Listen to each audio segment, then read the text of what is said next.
Ingel ütles, vaata, ma kuulutan teile suurt rõõmu, mis saabus kõigele rahvale. Teile on täna Taaveti linnas sündinud päästja.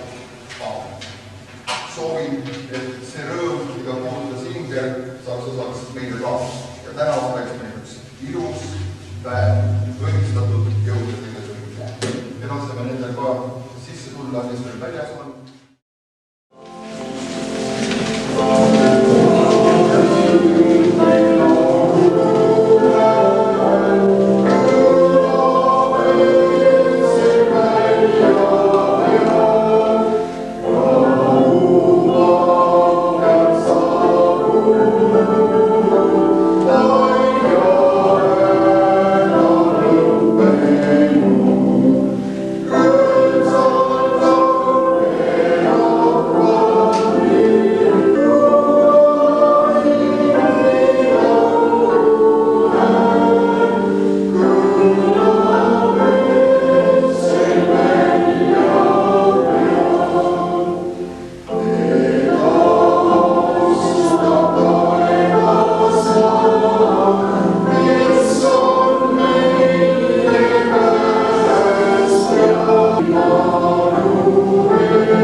Jeesuse Kristuse sündimisega oli aga nõnda.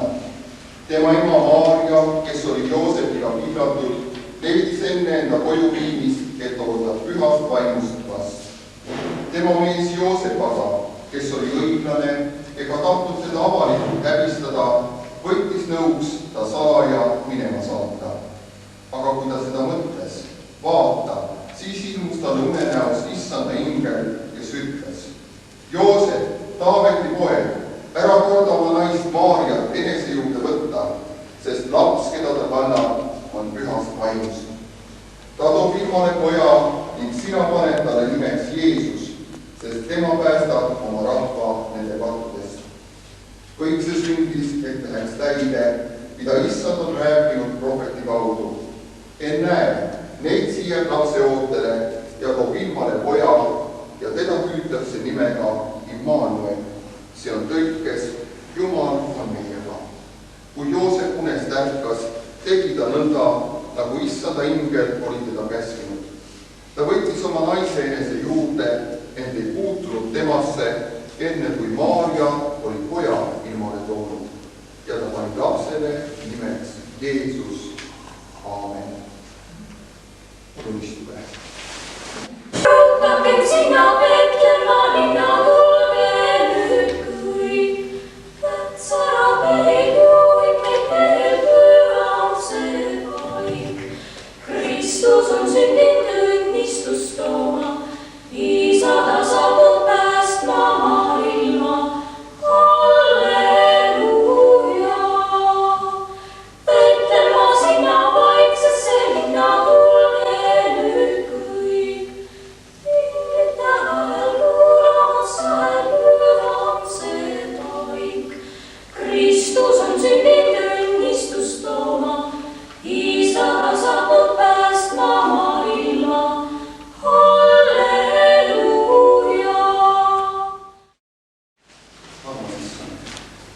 ma tänan sind selle eest, et sina tulid siia maailma. Tulid kord sellesse väikesesse Petlemma linna ja mõtlesid meie, väikeste inimeste peale. Täname sind, armas issand, selle eest, et täna kuulutatakse seda evangeeliumi üle maailma ja meie võime olla ka selle evangeeliumi kuuljad ja kuulutajad. Täname issand, et sa oled lubanud meile täna selle maja kasutada. Täname, et siin nende ilusate maalide keskel võime meie rääkida sinu sünnilugu. Palume, issand, pühitse täna seda hoonet meile pühakojaks ja luba, et sõnum, mida kuulutatakse, jõuaks täna meil igaühele südamesse. Õnnista kõike, mis täna siin tehakse sinu nimel. Õnnista sõnumit, õnnista palveid, õnnista laule ja anna meile osadus sinuga. Aamen. Aamen.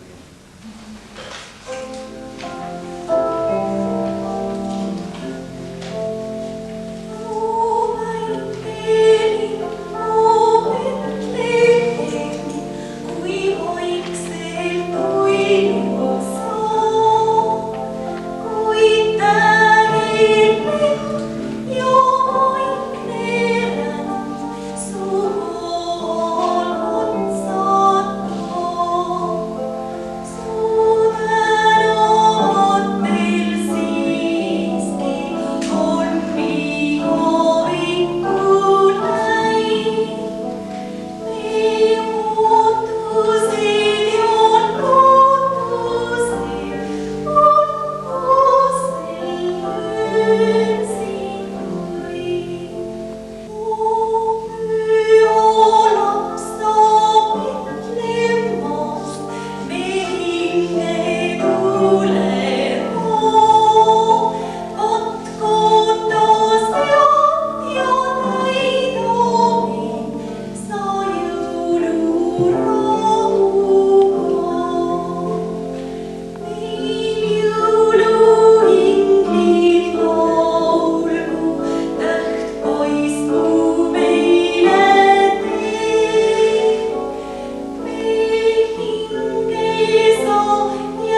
tahaks soovida teile häid pühi ja õnnistatud jõule. See oodatud jõuluõhtu on siiski ometi meil käes. Meil on nüüd varsti võimalik avada kotid, pakid ja ristpaelad ja ümbrikud ja saame teada, kui palju siis jõulud meile rõõmu toonud ja kui palju see meile pettust valmistanud. Mõtlen koos teiega selle peale, jah, jõuludeks on kõik valmis. Aga kas ka Kristusel on koht valmis? Kui kuninga järglane Taaveti poeg Joosep koos Maarjaga tulid oma valgustesse Petlemmas, siis nende vastsündinud pojal ei olnud muud kohta kui ainult söös. Ons Kristusel valgas kohta? Ons Kristusel minu südames kohta?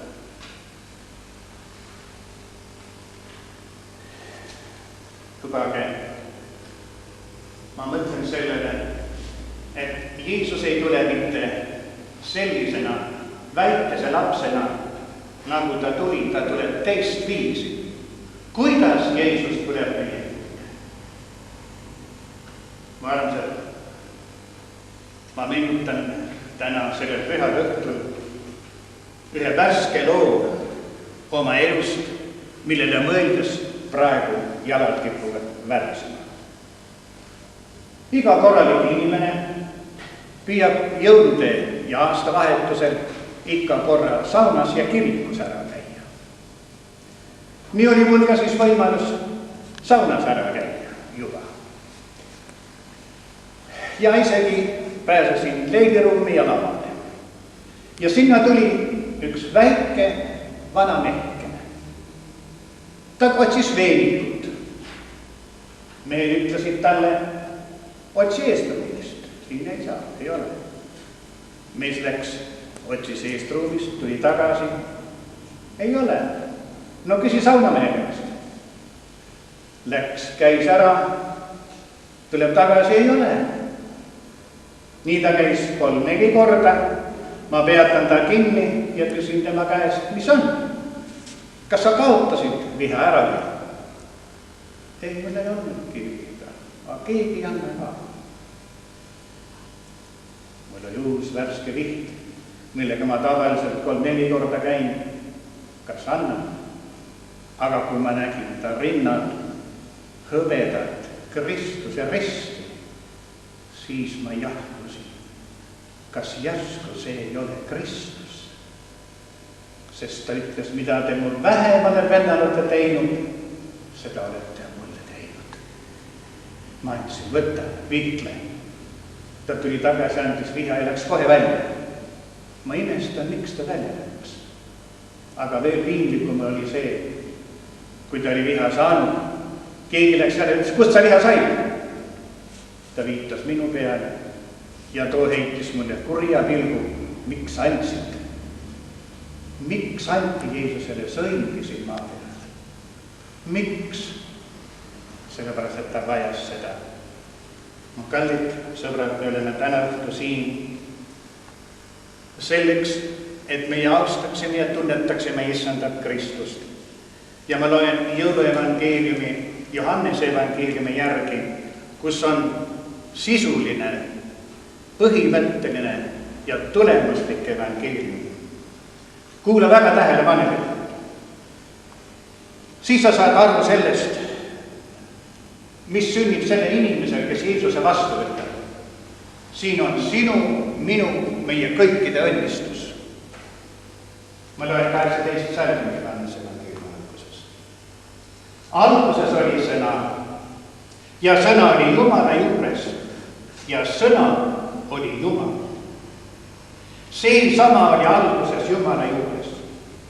Kõik on tekkinud tema läbi ja ilma temata ei ole tekkinud midagi, mis on tekkinud. Temas oli elu ja elu oli inimeste valgus. ja valgus paistab pimeduses ja pimedus ei ole seda võtnud omaks. Oli mees Jumala nähtav, selle nimi oli Johannes. See tuli tunnistuseks tunnistama valguses, et kõik usuksid tema kaudu. Tema ei olnud valgus, vaid ta tuli tunnistama valguses. See tõeline valgus, mis valgustab igat inimest, oli tulemas maailma. Tema oli maailmas ja maailm on tekkinud tema läbi ja maailm ei tundnud teda. Tema tuli sellesse, mis tema oma ja tema oma ei võtnud teda vastu. Aga kõigile, kes teda vastu võtsid, andis ta meelevalda saada Jumala lapseks, kes usuvad tema nimesse, kes ei ole sündinud verest ega liha tahtest ega mehe tahtest, vaid Jumalast. Ja sõna sai lihaks ja elas meie keskel ja me nägime tema au, kui isast ainusündinud poja au, täis armu ja tõde. Johannes annab tunnistust temast ja hüüdis nõnda: tema oli see, kellest ma ütlesin, kes tuleb pärast mind, kes on olnud enne mind, sest ta oli enne kui mina. Sest tema täiusest me oleme kõik saanud ja armu peale, sest käsuõpetus on antud Moosese kaudu, arm ja tõde on tulnud Jeesuse Kristuse kaudu.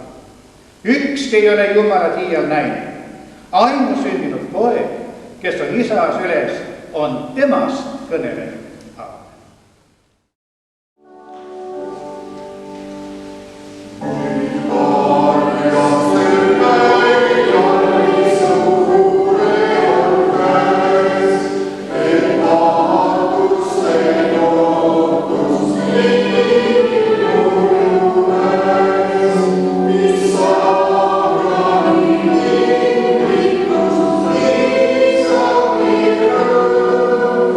Cristo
Neil päevil sündis, et keiser Augustus andis käsu kirjutada üles kogu riigi rahvas.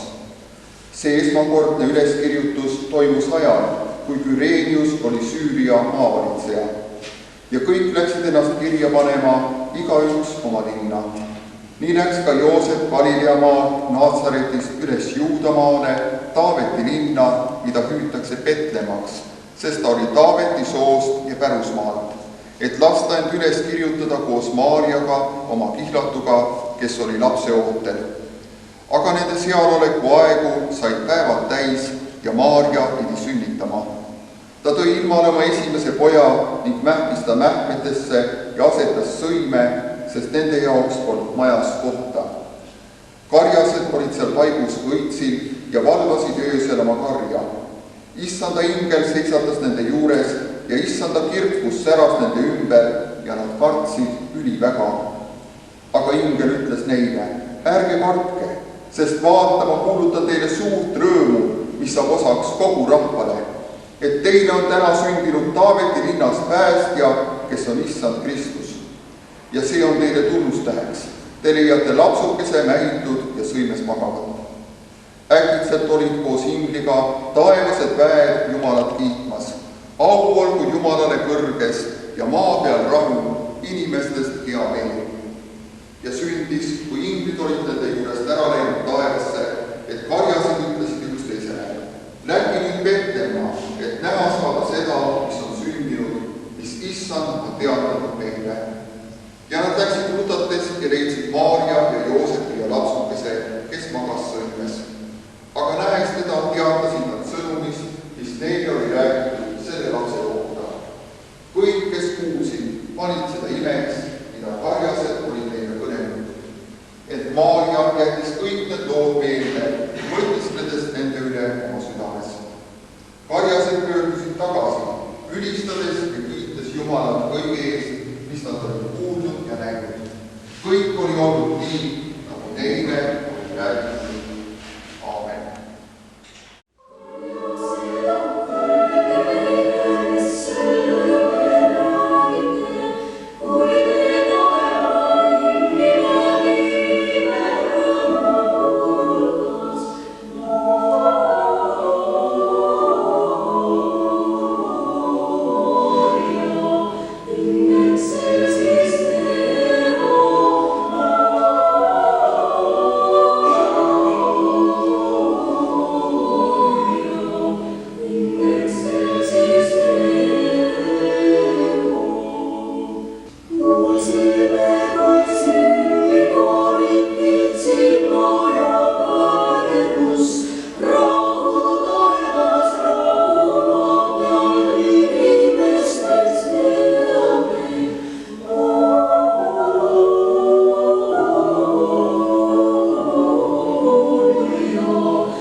See on Luuka evangeeliumi 2. peatüki 14. salm.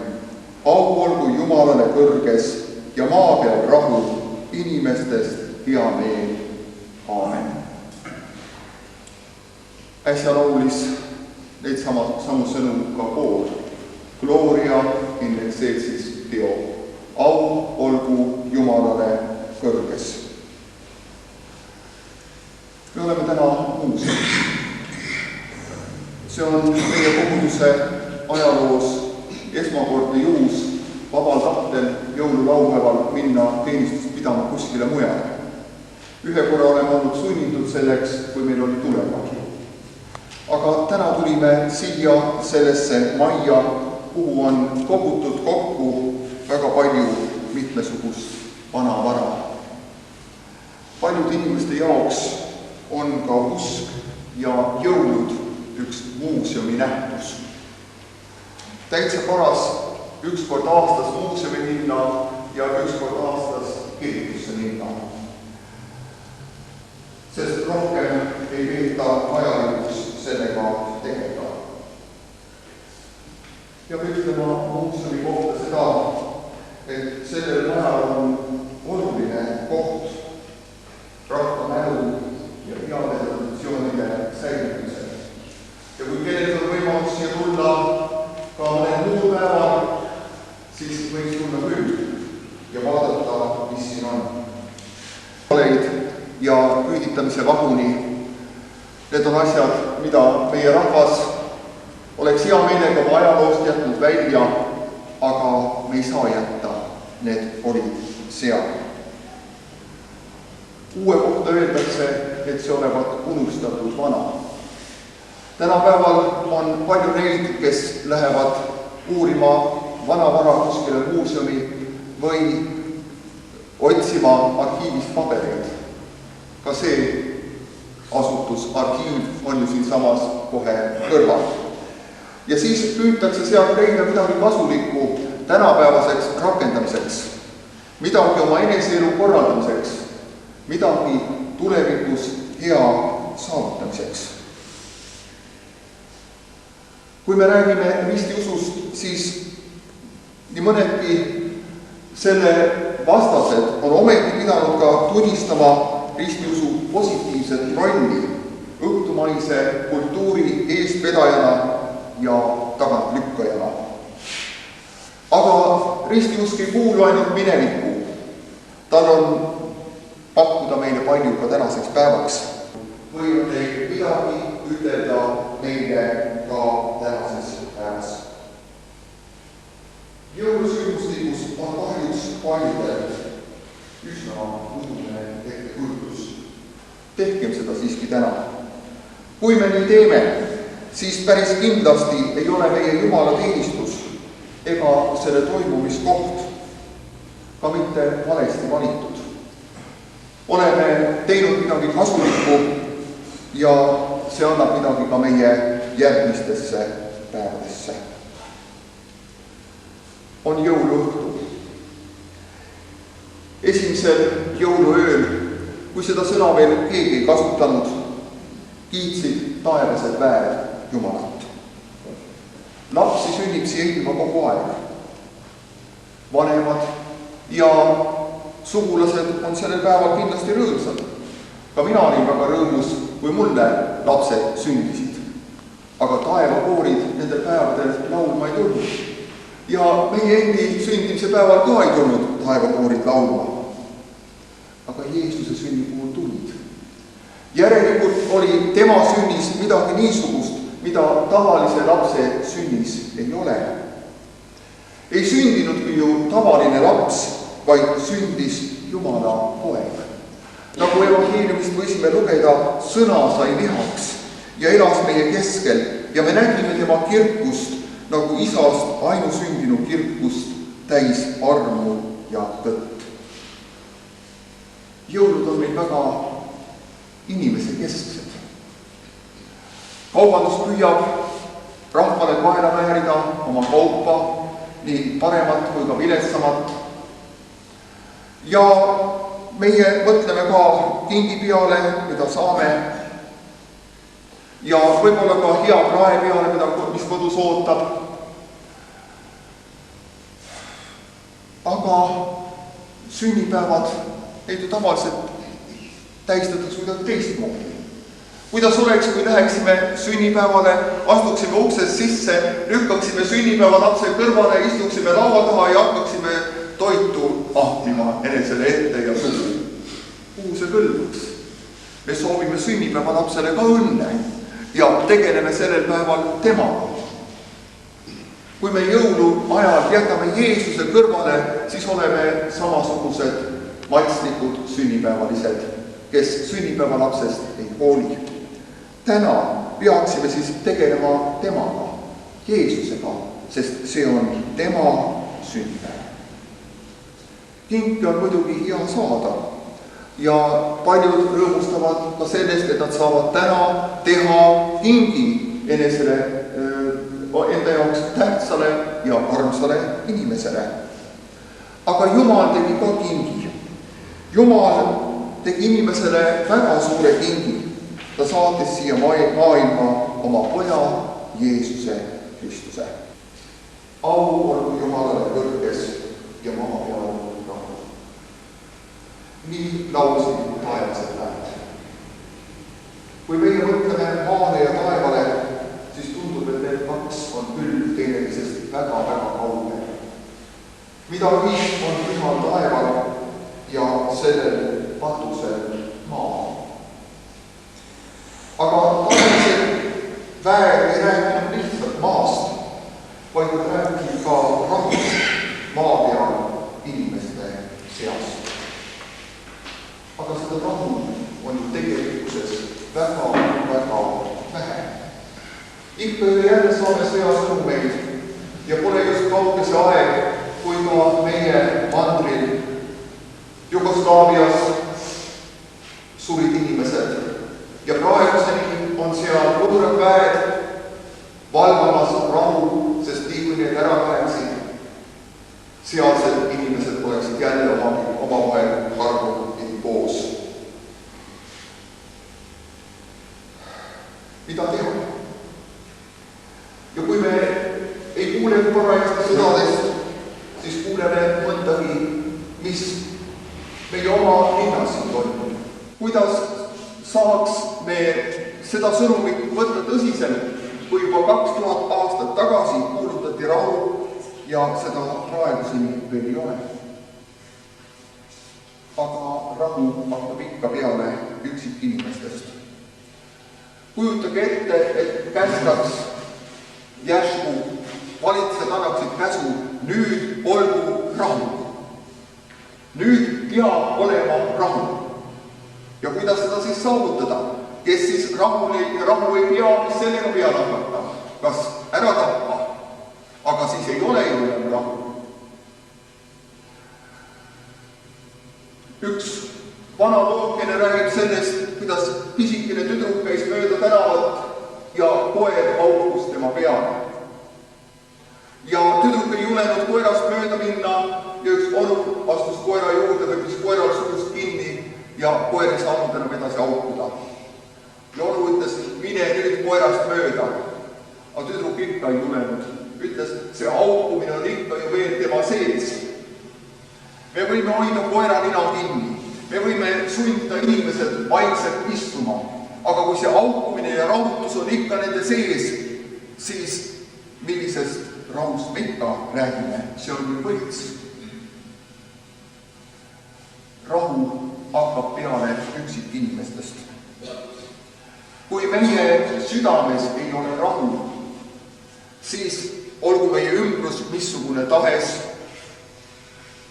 me ikkagi tunneme ennast halvasti.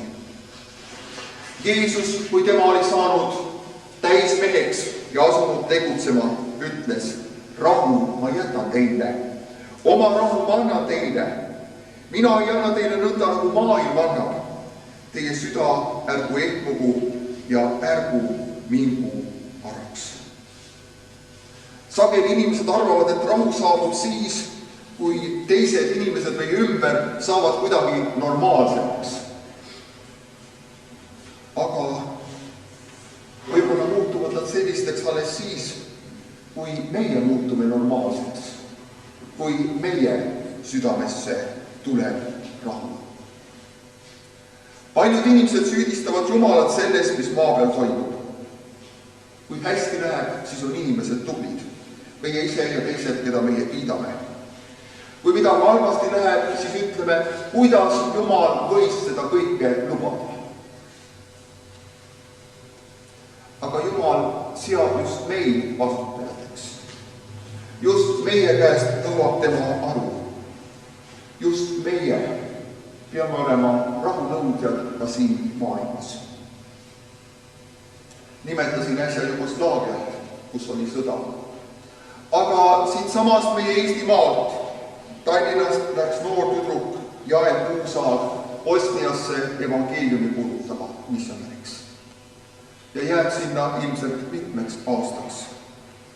Siit samast Eesti maalt on läinud üks noor abielupaar Aini ja Tõnis Roosimaa Hiinasse evangeeliumi kuulutama. Tartu linnast Külvi Unger läks Saksamaale ja tõlgib seal koos oma abikaasaga mohameedlikele rahvastele piiblit. Jumal saatis just selleks oma poja, et inimesed võiksid muutuda. Just Jeesus tutvustas inimestele kaevaseid kriisialusi, tuli teeks inimese ja püha Jumala vahele ning andis surres surmahoogi kurmise jõude. Seda sellepärast, et üksnes Jeesus võib inimese Jumalale eelarvesteks muuta. Apostlid kuulutasid ja kellegi muu läbi ei ole päästetud, sest taeval ei ole antud inimestele ühtegi teist nime, kelle läbi meil päästetaks. Üksikutest rahunõudjatest inimestest võib kokku saada rahunõudev ühiskond. Mitte vägisi rahunõudvast ühiskonnast ei saa rahul olevad inimesed. Jumal astus oma poega Jeesust siia maailma saates ja teda täismehena ristile saates meie poole sammu. Nüüd ootab tema, et meie võiksime astuda järgmise sammu ja siis tuleb tema jälle meie poole. Jaakobus kirjutab oma kirjas, tulge Jumala ligi, siis tuleb tema teie ligi. Ja näete, milline on selle maailma uhkus, millised vägevad dekoratsioonid, aga kõik see ilu on lihtsalt tõesti dekoratsioon ja hulk on pandud taha, et see pilt püsti seisaks ja inimesed seda tänavat tõesti uhkeks peaks. Aga läbi viletsa väikese värava võib astuda sisse ja kõndida üles Golgatale. Ja see on õige, mitte võlts, nii nagu see tuledes särav pea tänav. Johannes kirjutab, kui me ütleme, meil ei ole pattu, siis me petame iseendid ja tõde ei ole meis. Kui me oma patud tunnistame, on tema ustav ja õige, nõnda, et ta annab andeks meie patud ja puhastab meid kogu üle kohtust. Või vaadake pilti kadunud pojast, see on kõige taga. Sellest tähendamissõnas Jeesus ütles ka niisugused sõnad. Tooge kiiresti kõige kallim puub ja pange talle selga ja andke talle sõrmus sõrme ja jalatsid jalga ja tooge lumpasikas. Tapke see ja söögem ning olgem rõõmsad, sest see mu poeg oli surnud ja on jälle saanud elavaks. Ta oli kadunud ja on leitud.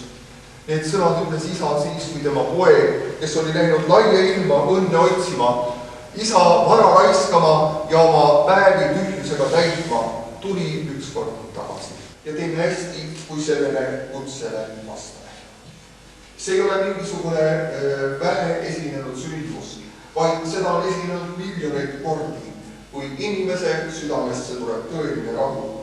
Tema suu hakkab Jumalale au andma ja Jumalal taevas on temast hea meel. Amen.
issand, me täname sind selle eest, et sa oled andnud meile täna selle imelise võimaluse siin koos olla. Me täname issand selle eest, et sina tulid inimeste keskele, päästsid inimkonna ja läksid taevasse tagasi, kus sa täna võimsa valitsejana vaatad alla meie peale. Täname issand selle eest, et mitte ainult siis, vaid ka täna hoolid sa meist ja soovid meile kõigile rahu südamesse anda. Issand, me palume täna, et meie võiksime olla avatud sinu pakkumistele. Et see, mida sina meile anda tahad, ei jääks meist saamata ja meie ei peaks selle tõttu kord igavesti hukatuses olema. Issand, palume täna kõigi nende paikade pärast, kus kuulutatakse sinu evangeeliumi. Issand, räägi seal inimestega ja räägi ka meiega veel, kui me nende pühade ajal veelgi sinu evangeeliumist kuuleme. Issand, tänu sulle kõige eest, mis sa täna andsid. Tänu issand nende eest, kes laulsid. Tänu issand evangeeliumi eest, mida võisime kuulda ja kuulutada. Tänu issand nende ruumide eest, mis olid meie käsutada. Issand, korralda ka tulevikus sina kõik ja juhataid meid mööda õiget teed, õigele eesmärgile, et me kõik kord ka sinna jõuaksime. Ja õnnista pühade jätku, et nende pühade iga päev oleks ka sinu silmis õieti kasutatud, et sinul võiks olla ka meist hea meel. Aamen.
Edaspidi oleme siis oma pühakojas Kaldadena 6 ja homme on seal jõulu esimese püha teenistus kell 1 muutsime aega veel natuke, sest bussid ei käi homme pühade puhul.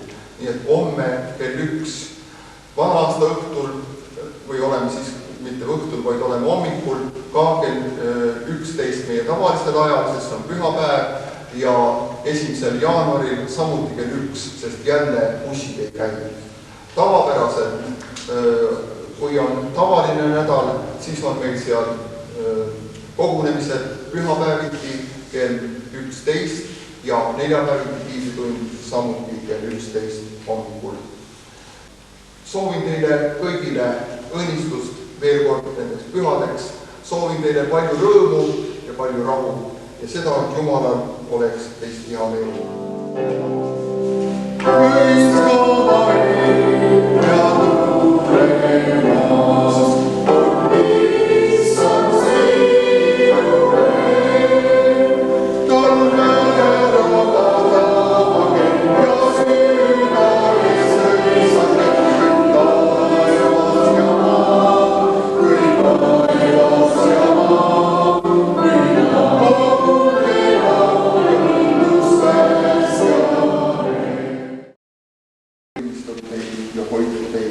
Issand, lasku oma pane paista teie peale ja olgu teile armuline. Issand, tõstku oma pane teie üle ja andku teile rahu.